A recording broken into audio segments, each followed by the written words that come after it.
pain as it weak me for body. My mama to make sure say I know they follow boys anyhow. I wonder how it take it waka with boys matter. I wonder.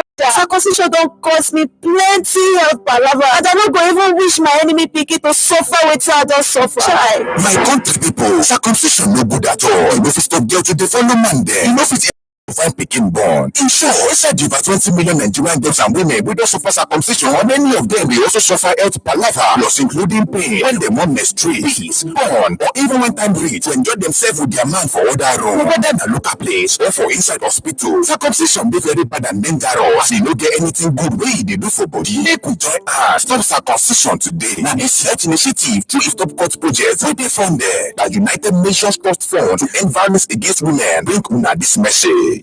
Good afternoon and welcome to Let's Talk FGM on your Women Radio WFM 91.7. Let's Talk FGM is an initiative of Haiti Health Initiative in partnership with Women Radio 91.7 and funded by the United Nations Trust Fund to end violence against women. Today on Let's Talk FGM, we're discussing insights on policies and legislations against FGM. My name is Somto Titilayo Ajama. We're talking to Barrister Kayode Titiloye, a member of the Nigerian Bar Association, to enlighten us on insights on policies and legislation against FGM. Good afternoon, Barrister Kayode. Thank you very much for joining us today. Thank you very much. Good afternoon, everybody. Yes. You can join the conversation by calling us on 07000 917 917, 07000 917 917. You can also send your text or WhatsApp messages to 0703 175 6537, 0703 175 6537.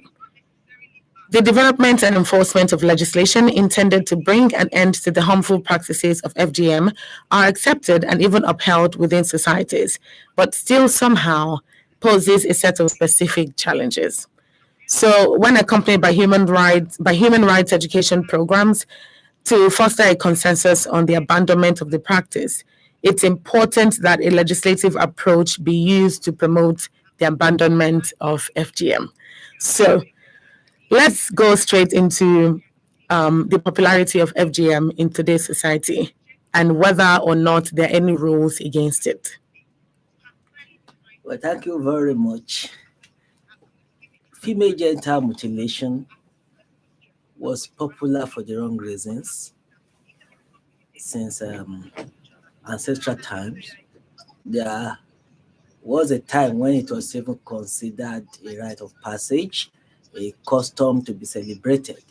But as enlightenment came and people began to realize the root cause of death, of terminal diseases, of social vices, and the studies are carried out, sons and daughters in hinterlands begin to be civilized, exposed to modern ways. It was discovered that some of those terrible experiences in the health sector that had been assumed to be spiritist or spiritual or to be cultural are results of practices that are against standard health requirements and are results of vices that are also damaging to the esteem of womanhood. And so there is the necessity to reinculturate the society, to enlighten the society. And when I said society, it's the society defines the global village in which we all live. Our exposure, our civilization may differ, but we are now in a world that is closer than farther apart in view of education, in view of the social media now. And so there is a need to reinculturate and re-enlighten every aspect of the human society as to what are the global best practices, standard way of life that ensure that every member of the human community lives a good life and are not treated in an undignified way. And so moving from social orientation and policy mobilization, our government at different levels, and in Nigeria now, at the national level, at the state level, have begun to formulate and pass laws that criminalize and sanction practices that are oriented against womanhood, against a certain gender or the other, and in this particular scenario, especially female genital mutilation and cutting. And so we have a number of them. We have laws, legislations at the global, international level. We have federal laws passed by the National Assembly, and we have laws from state to state. I can give you specific examples. Before you give specific examples, because those are important as well, would you say that these laws came about as a result of the knowledge that FGM, female genital mutilation, is a crime, or the knowledge that female genital mutilation does not really have any benefit to the woman or to the girl child? So is it from the criminal point of view that these legislations came about, or from just the knowledge that it's of no benefit whatsoever to the girl child? Thank you very much. The question you just asked goes to the root of how laws come to be and why laws are passed. Law doesn't just happen. Legislation is a development of the social orientation of a people as to what is just, what is good, what is right, what is helpful in a society. Before some of these laws on female genital mutilation or gender-based issue began to gain attention and gain relevance, before the legislative effort to bringing them to become laws, first in the health sector, it is realized that in the local environments, in the villages, in the less exposed societies, and in societies where some of these harmful practices are prevalent, there are several health hazards, including death, that is preponderance, especially for the girl child. And study and research led to the discovery that female genital mutilation, among others, is responsible for a lot of these health issues. If you go into the discussion on the health, the health challenges of female genital mutilation, the whole time available will not be sufficient for us, and I'm sure there are better experts on the health aspect of the talk. But that is one aspect.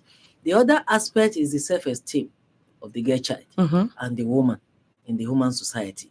The subjugation, the dehumanization, the undignified treatment of womanhood. As we are becoming more enlightened and the girl child is getting more liberated through education, through exposure, they begin to realize that they don't need to be subservient, they don't need to be dehumanized, they don't need to feel like a slave, they don't need to feel less human than their male counterpart.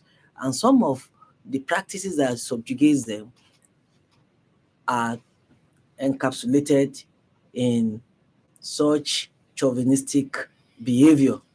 The cutting, the mutilation of the sexual organ of the girl child or woman is so barbaric, is so dehumanizing, is so degrading. If the child is not grown and you carry that on her, it's so painful. And by the time that child grows, she is not the same as the counterpart that is not cut.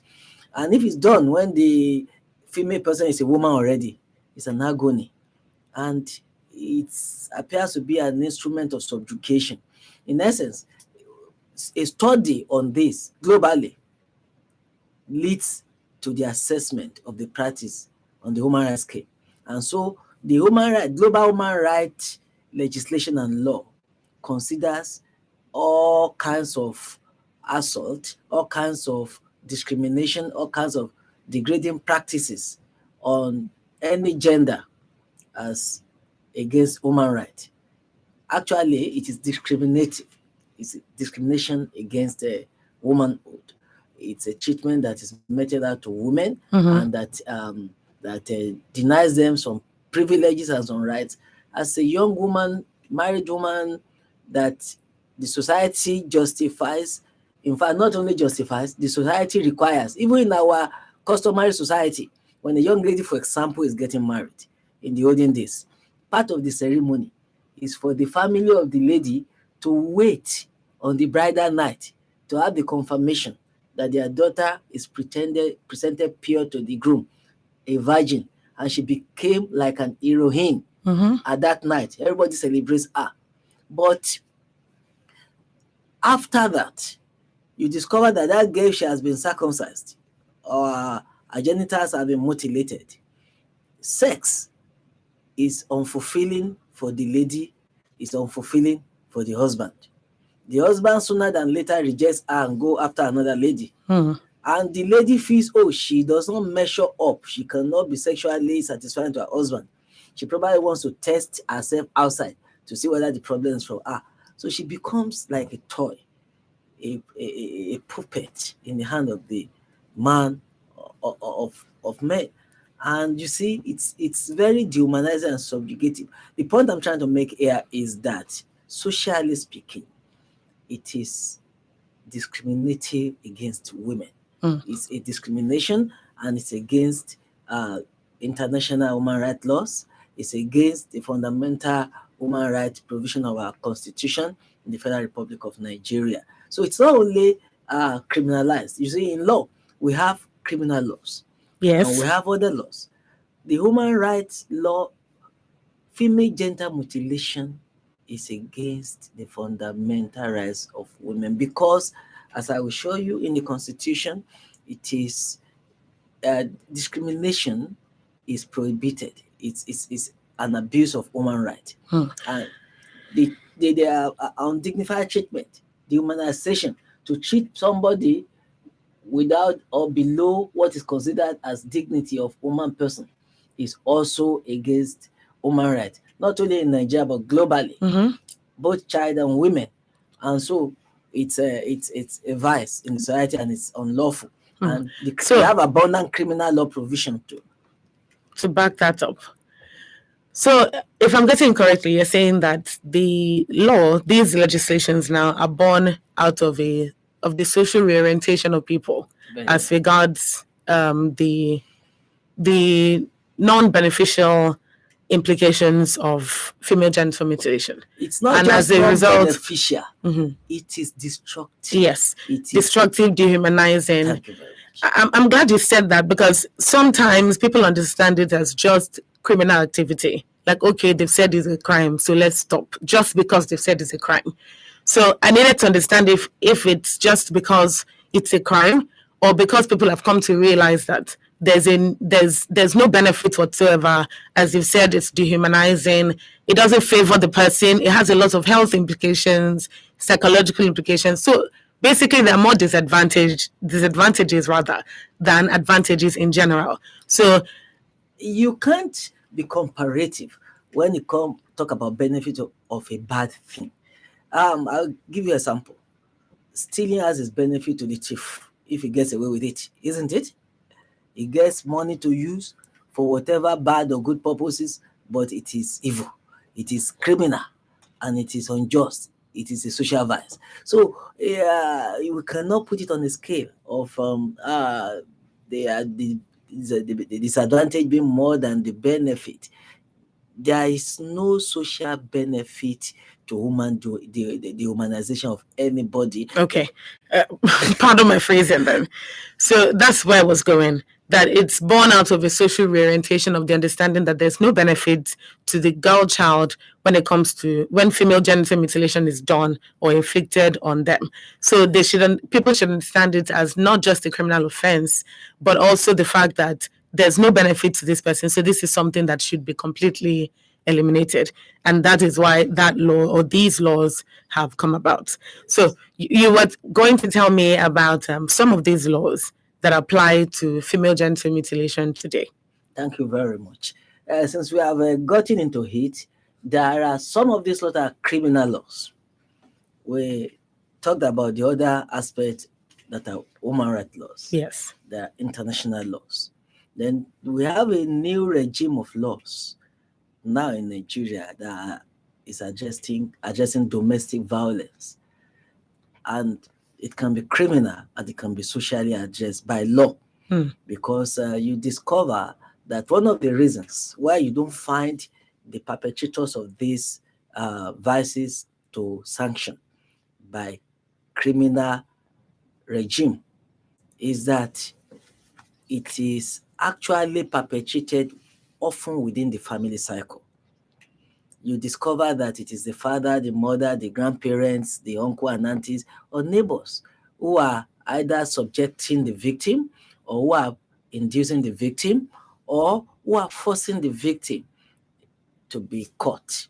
And if, for example, a man who is the breadwinner forced or ensure a girl is caught, the mother may not be able to file a criminal complaint, because if he is charged and imprisoned, the breadwinner is behind bars.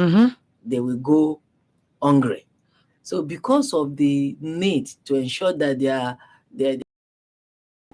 they cannot report their breadwinner, even though he has done a dastardly act. And because of that, people don't come out to file complaints. In the neighborhood too, people don't want their family members to go to jail. There is a stigma that the father, the grandfather has been an ex-convict. So they don't want to. So they endure the suffer in silence. But the law on protection against domestic violence provides a new regime of damages, social control, prohibition, restrictions, as it were, to protect the victim or the will-be victim. Now, mentioning some of these laws, I mentioned there are international human rights laws that have been promulgated, that Nigeria has adopted and as a standards, and has been domesticated in Nigeria by our National Assembly. Especially the Universal Declaration of Human Rights, the African Charter of Human and People's Rights. And these laws made female genital mutilation a violation of human rights of women and children. And an infringement of broad categories of their human rights. And I've mentioned the right to health and the right of the children, right to physical integrity, including freedom from violence and violation, and right to freedom from discrimination, and right to the dignity of human person. So if you move on, I've mentioned Universal Declaration of Human Rights, International Convention on Civil and Political Rights, Convention on the Elimination of all forms of discrimination against women, and the African Charter of Women and People's Rights. Then you come to Nigeria. Yes. We have Nigerian legislations. First is the Constitution, which is the ground land from which others draw their validity. Any law in the country that is in conflict or inconsistent with the Constitution is not void and of no effect to the extent of its inconsistency. The provision of the Constitution in Section 34, Chapter 4, provides for the right to dignity of human person. And if you take a closer look at the procedure and the process of female genital mutilation, you will know that the first thing is the loss of human dignity for any female person that is subjected to mutilation of his or her minor and major part of their private parts. And then the right to freedom from discrimination. I've mentioned that earlier. Yes. Then we also have the criminal laws. The criminal laws are penal code in the north and the criminal code in the southern part of Nigeria. And then you have the Child Rights Act that was also legislated by the National Assembly.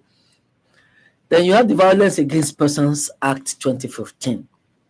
That law, interestingly, first found expression in Lagos. Lagos passed its law prohibiting domestic violence, and then some of these other states followed suit. Osun State passed a prohibition against domestic violence in 2013. Eventually, the National Assembly found the political will, and graciously enough, they passed the Violence Against Persons Act, Prohibition Act in 2015. And then the states that have passed their own prohibition against domestic violence law have to bring them in consonant with the VAP Act 2015 because of the doctrine of covering the field. The state laws should be in harmony with the national one on the same subject matter. And many states have domesticated the Violence Against Persons Prohibition Act 2015. And in Osun State, for example, we domesticate that act specifically last year. Our outgoing governor signed it into law last year, October. And it's a beautiful law. I have a copy here. That law in Section 7 prohibits female genital mutilation specifically and provides sanction for that practice. But beyond that, in Osun State, like I said, we had earlier passed our own prohibition against domestic violence that defines what domestic violence is and address all kinds of violence to women, to children, which covers anything that you can define as a female genital mutilation. And when you look at the national laws, female genital mutilation is totally reprehensible. Now, talking about criminal law, states also have criminal laws that are, like I said, consistent with the national laws. Now, Osun State, for example, and this more or less the same in all the southwestern states, Ekiti, Oyo State, and all that. And in Section 335 of the Criminal Code of Osun State, for example, it says any person who unlawfully does grievous harm to another is guilty of a felony and is liable to imprisonment for 7 years. Grievous harm. And by the time health personnel assess and present to you what the process of FGM is, you know it's grievous harm. Section 338. Please let me interject here, because you mentioned the penal code in the north. Yes. And my first question off the top of my head was, does it specifically say female genital mutilation? No. You see, or does it even tie in with criminal code? Okay. In the state does not mention female genital mutilation, but it says grievous harm. So the penal code says grievous harm as well. Both penal code and the criminal code in the West. In fact, Section 338 even talks about wounding, unlawful wounding. If you unlawfully wound somebody, you are also guilty of a felony. And in the case of wounding, wounding is different from grievous harm. Grievous harm can kill, grievous harm by the degree. But mere wounding, that you wound somebody against you as a consent, you are liable to 3 years imprisonment if you do that. If you cut somebody with blade, that's wound. All right. But so once you assess, the court will now assess the wound, whether it is grievous or not, and whether it's a wound. How do you do female genital mutilation without a wound?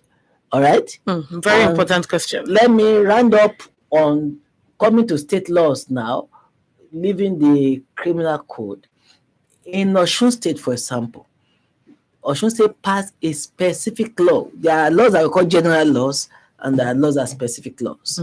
Criminal code, for example, we are among to a general law on this relating to FGM. Yes. But Osun State passed a specific law, which is Osun State Law on Prohibition of Female Genital Mutilation and Cutting, 2004. And that law criminalizes and prohibits all kinds of FGM attempts at it, and also sanctions anybody that even recommends or induces or encourages somebody to go through it, the perpetrator, or even an adult that submits herself to be caught, commits an offense. So an adult, right? Not a child. Not an adult, of course. Okay, because then they will know exactly what they're doing. That's exactly. And for a child, the guardian, anybody who is in custody of a child that allow that child to be caught also commits an offense. And even the law provides against the medicalization of FGM. You can say, if you go to these Nicolas, the local ones, maybe they use local systems that are not hygienic, perhaps sometimes, and all that. You go to a nurse or a medical doctor to do it. I say, your life, life is not at risk. But what of the social implication? What of the human rights? Sometimes they say it's because if you don't if you don't cut or do FGM, the girl will be promiscuous.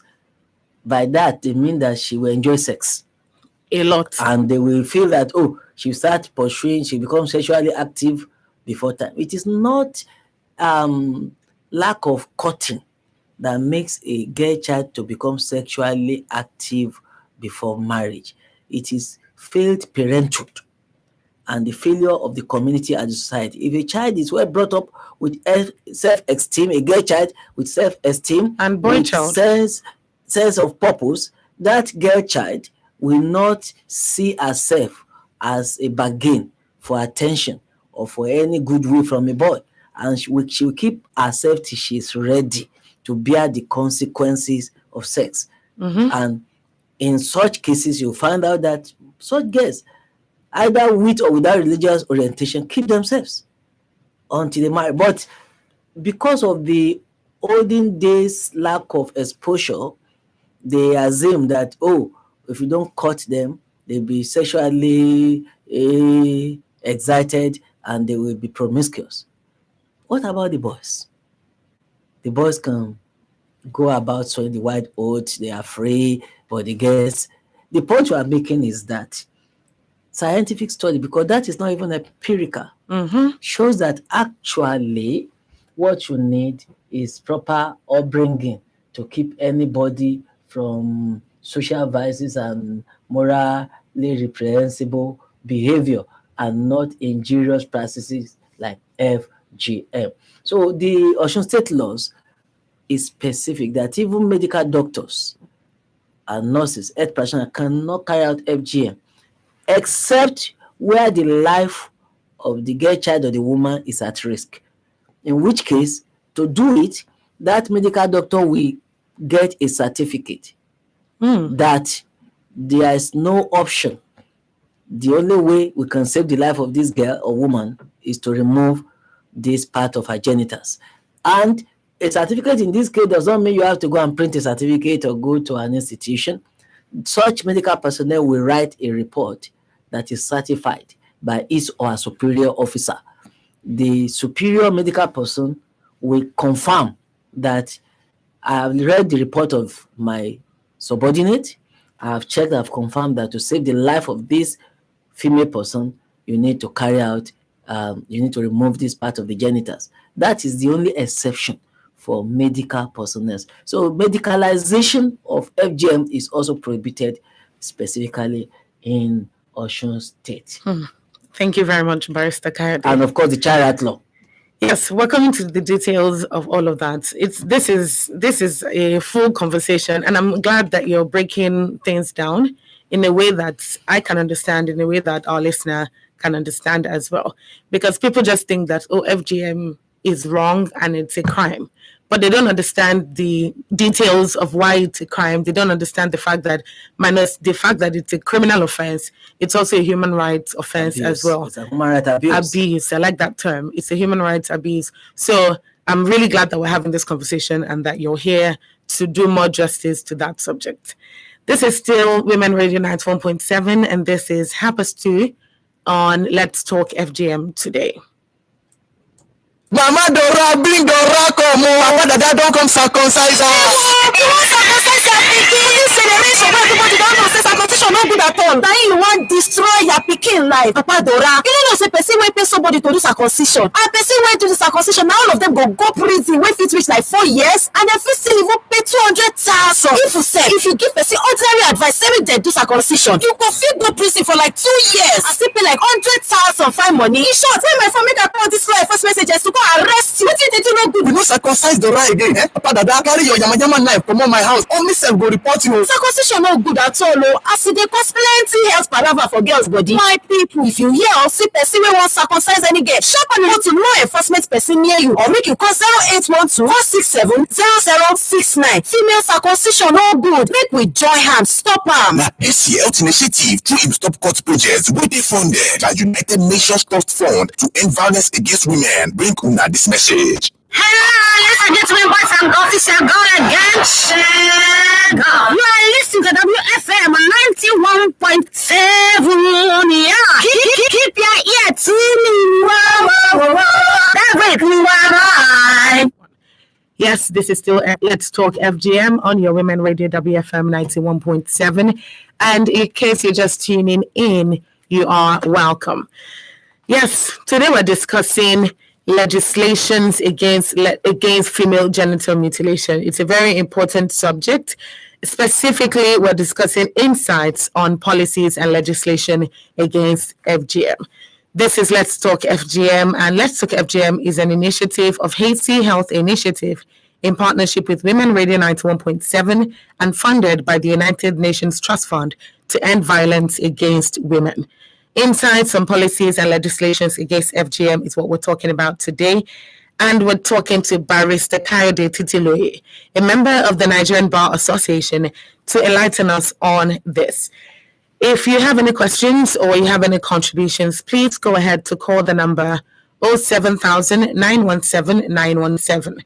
07000 917 917. And you can also send your text or WhatsApp messages to 0703 175 6537. If you need any clarification on the legal aspects or legal processes that involve or that revolve around female genital mutilation, then please call in or send in your text and WhatsApp messages. So, Barrister Kayode, earlier you mentioned the fact that there may be some extreme cases where to save the life of the woman, they might need to engage in female genital mutilation, which would require the permission of a supervisor or somebody else. What's the opposite of subordinate? Superior. That's it. With permission of a superior. So I'm curious, are there really any cases like that? Are there really any cases that pop up like that? Yes, like I was saying, I'm not a medical expert. I'm never in the theater, never in the labor room. Mm-hmm. But of course, in the wisdom of the legislators and based on empirical experiences and information from the constituents, it's clear that there are situations that must be exempted where there's a need, a medical need. There are complex surgical procedure that may require, if God forbid, we pray people enjoy more of it, there are cancerous situations that you have to remove things and all that kind of stuff, cervical issues and all that. But we actually see and get more reports of problems, medical problems, surgical problems that arises because a woman has been caught. A woman's laboratories have been mutilated, and when it comes to childbirth, what a simple cesarean section will have resolved and the child brought out, they may have to go to more complex surgical procedure to save the child and to save the woman because of all kinds of female genital mutilation that are practiced, and some can even block pathways to save deliveries. And so the woman is at risk and the child is at risk because of a barbaric thing done 10 years or 15 years before the maturation of such a girl to adulthood. And so there is a need for a careful, considerate legal regime for medical situation. But we must also not open the door or the floodgate for all medical doctors to feel you can have a court or genital court at pleasure or at pleasure of your parents. Just do it, just like the argument in abortion. Oh, abortion is criminalized, abortion is wrong. But some people say, oh, what if you don't take the risk of doing it in a bad way, go to a standard medical doctor to do it? So that's similar to the medicalization aspect you talked about. In FGM, it is totally globally agreed that female genital mutilation and cutting is bad, is against human rights, is an abuse, is criminal, and it's evil. Even the religious faith-based organizations, the Christians, the Muslims, now even the traditionalists have shown that there's actually no religious benefit, no religious obligation to cut the woman. It's interesting that you say that, because we've had that conversation over a series of previous episodes, and this same thing has been said. And I'm glad that you reiterated it, because some people still think that, oh, okay, maybe there's no cultural reason, but maybe there's a religious one. So I'm glad that it has been said before, and you've said it again today, that there's no such thing, whether cultural or religious or even medical benefit, no benefit whatsoever to the girl child. Then you mentioned Osun State's specific law against prohibition of female genital mutilation. Would you propose that other states do this specifically for female genital mutilation, as opposed to the criminal code, the penal code that already exists, Child Rights Act, VAP Act, that already exists in line with that, but do not directly state prohibition against female genital mutilation as an offense? Yes, thank you very much. I will encourage all states actually to pass specific laws. There are 2 or 3 reasons for this. Okay. Now, the VAP Act, the VAP laws of the states will have been good enough, but you will discover some things that require amendments. In our own VAP law, as recent as it is, signed to law, just brought out in October, there are sections that I am willing to propose for amendment. They are already. For example, you have a section of that law, section 6, that prohibits harmful practices and sanctions harmful practices and general injury, a general provision against injuries. Okay, Barrister Kayode, give me 1 second. We have a call coming in. Okay. Hello, good afternoon. Good afternoon. Good afternoon. Thank you for calling. What's your name, please? Where are you calling from? My name is George from Mowe. George from Mowe. Thank you for calling. Please go ahead. I just want to appreciate the speaker for this informative program. Just tuned in, and I'm enjoying the topic. You're making people exposed to what we don't know, because it's something most people don't even know about. But speaking of it like this is very, very informative. So I just want to appreciate the speaker for that. And thank you, WFM, for a good job well done. Thank you very much. Thank you. All right. Thank you very much, George. Thank you for calling. Okay, like I was saying. Yes, please. Section 6 of our VAP law, Violence Against Persons Prohibition Law, may provision against offensive conducts, injurious behaviors, and it's sanctioned by a fine of 500,000 naira or 2 years imprisonment. General injury, FGM falls into one of the things that will be defined as general injuries and offensive conduct. But it goes on in section 7, where it now specifies FGM. It now puts a sanction of 200,000 fine, even though the prison term is 4 years. The prison term is double, but the financial implication, the fine is less than half. So people who want an escape route can just give a fine and let the perpetrators go. So in my own view, the punishment for the specific should be graver than the general. That is one. 2, a specific law will be sui generis in its procedure, in the time for filing action, the time for the respondent to respond and all that. If you go to court, for example, in a civil case, you have the respondent, the defendant has 42 days to reply. But in our protection against domestic violence law, one of the beauty of it is that if domestic violence is perpetrated against anybody, FGM inclusive, or is about to be perpetrated, you can rush to court with an application for an interim order of injunction, in which case you don't need to give the other person notice.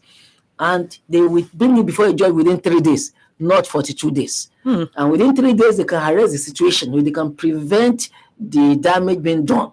And if it has been done, they can quickly arrest the perpetrator before he escapes and sanction him, or prevent the problem, the injury to be aggravated. But if you want to follow the general procedure for institution action, bringing action to court, you may need to give the other party 42 days notice. So specific laws have the opportunity of providing or attending to the peculiar needs of that circumstance. And so it is good if other states in the country will make specific laws. And there could be some challenges in some states that differ from state to state. Okay. In that specific law, they can address the particular challenge that practice has. The challenge in Osun State may be different from Imo State. That of Imo State may be different from that of Adamawa State.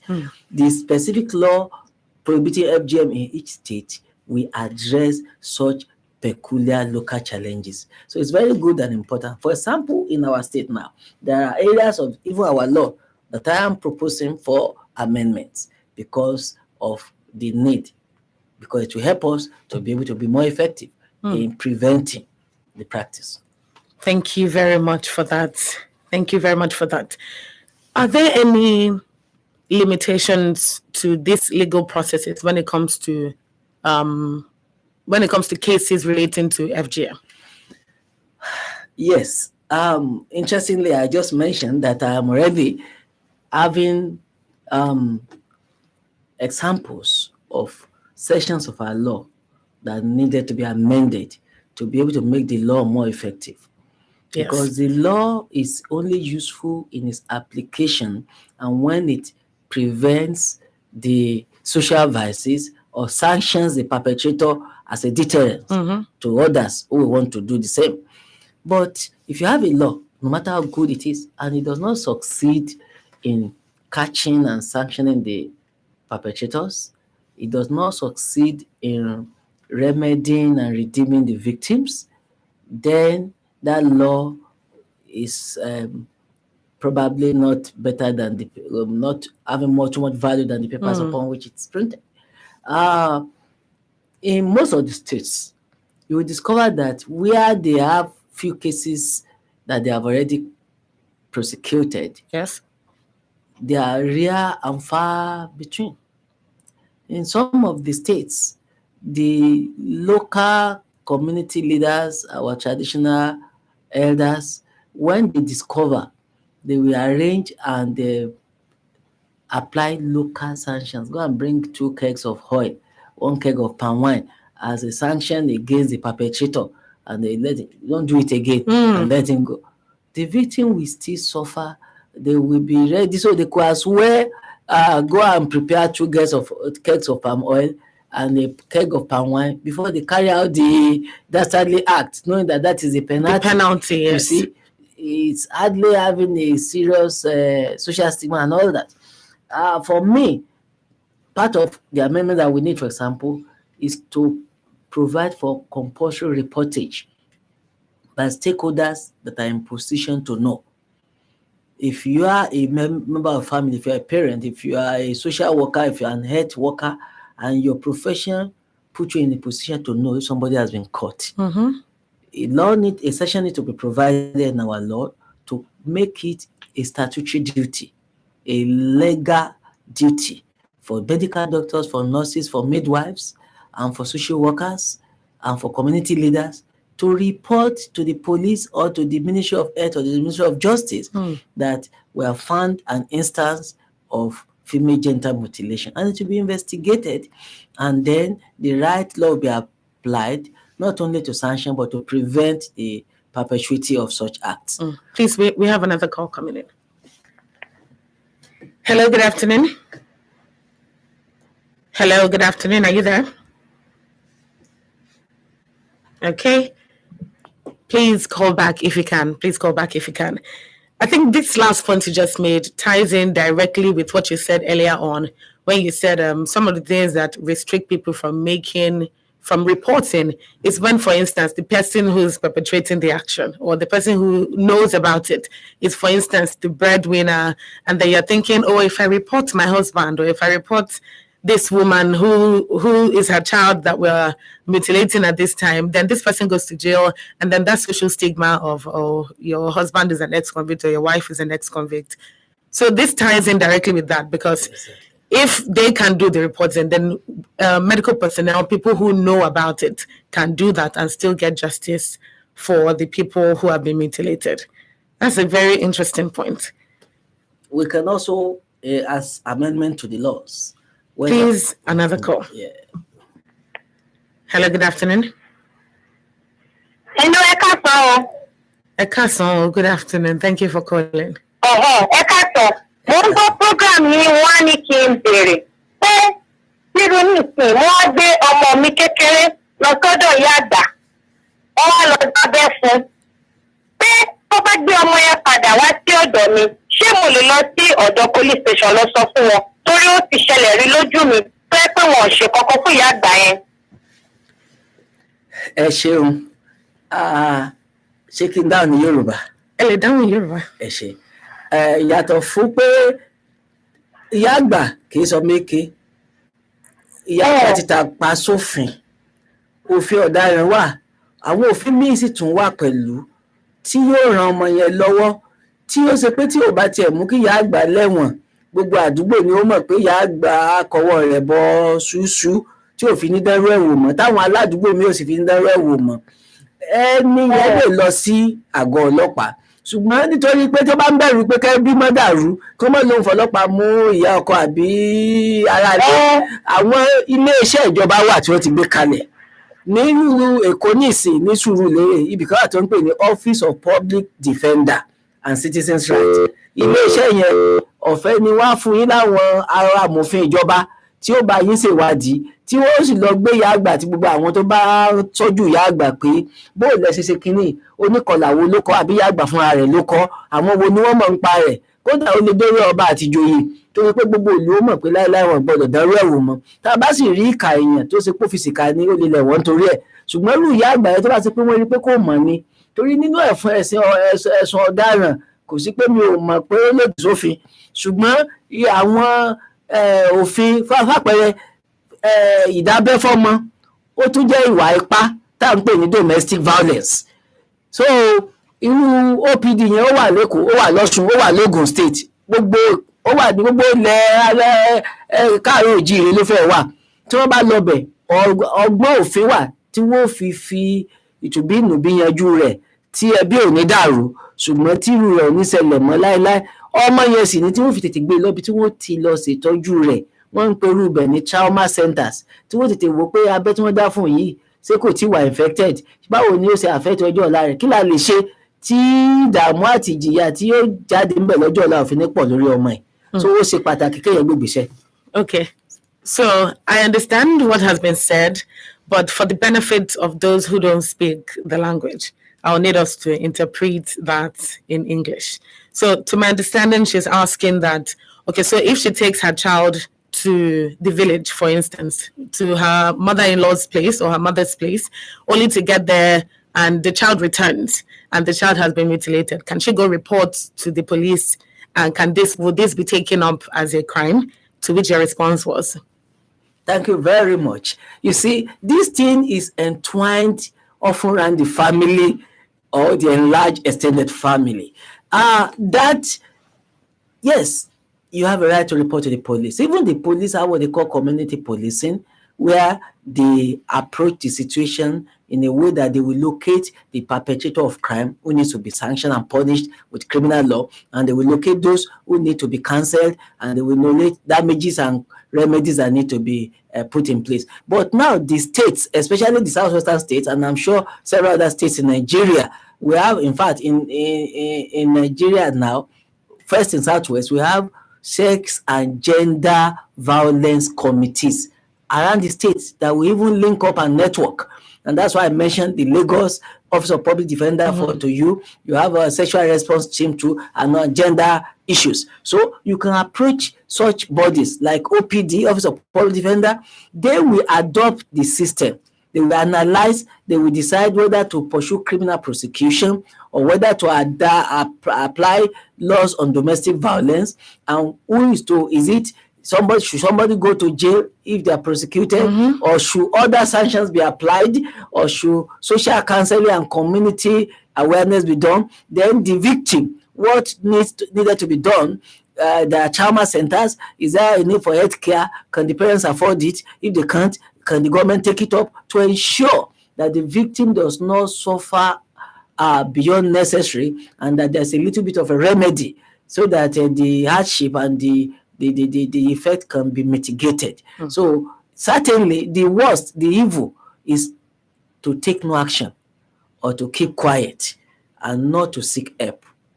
Thank you. Okay, please call back if you can. We're rounding off soon, but if you can call back, please do. The number is still 07000 917 917. 07000 917 917.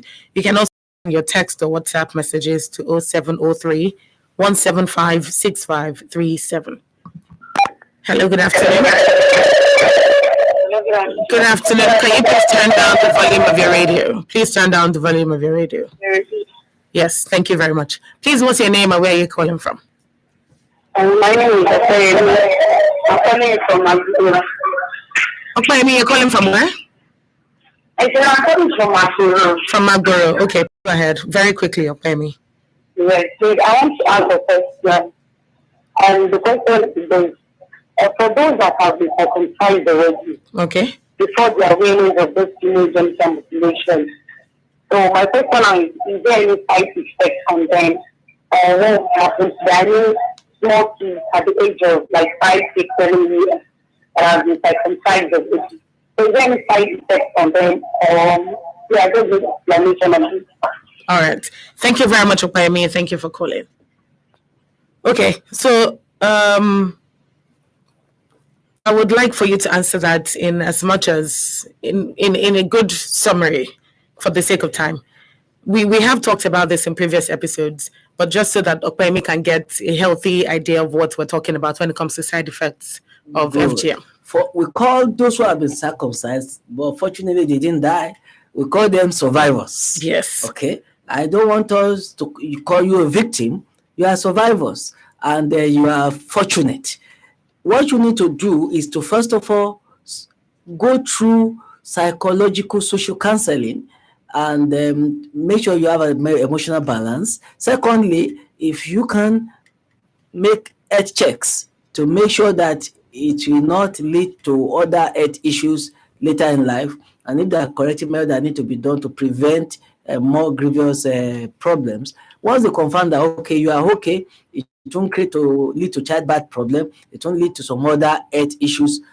If there are any signs, they correct it. Then socially speaking too, you can take some counselings, you can turn the psychology around. Even when it comes to sexual relations, counseling can address the issue between husband and wife as to the problem that FGM can cause or has caused. And there are things that can be done to give them solutions to the problems that are arisen. The important thing is to engage professionals who are exposed, who are enlightened, and they will take you through regimes of counseling, of interactions, health-wise, social-wise, to ensure you are balanced and you are not exposed to later life challenges occasioned by FGM. Thank you very much, Barrister Kayode. As we round off, what are your final words when it comes to the legislations and policies against FGM, implementing these legislations and policies today? Thank you very much. First of all, when we look at it as an abuse of human rights, we have two steps. In human rights, we have promotion of human rights and protection against human rights abuse. We need to increase our activity in promoting the human right of the girl child so that we'll not be doing damage control after they have been caught or mutilated. So civil society organization, government, community leaders, religious leaders, faith-based organizations, traditional leaders need to begin to preach and talk about the importance of avoiding this vice. That is one. Two, legislative amendments and regimes have to be put in place sufficiently, not only to criminalize. Like I was saying earlier on, one of the beautiful laws we have now in Nigeria, the Violence Against Persons Prohibition Law Act and Protection Against Domestic Violence Law, provides alternatives to criminal sanctions that can prevent more, that is enable more to prevention. All right? So that before the thing is done, for example, now in a family cycle, a woman that's a dependent sees that the husband is insisting in cutting the child. If she calls the police or calls the Ministry of Justice or Ministry of Health or Women Affairs, the husband may go into a family dispute with her. all she needs to know is to alert a neighbor or a friend, even in another town. It's a global village. Somebody will pick the phone, raise alarm, and the law should make provision for whistleblowers. Some have done so, some need to do so. And in the Australian law, for example, there's no meddlesome interloper. The law provides that anybody that sees that a child is going to be abused or is going to be caught has a right to go to the police or even to go to court against the will-be perpetrator. You cannot say what is your own. You are not the mother, you are not the father. Any social worker, any member of the society has a right to file a complaint for investigation and for prevention.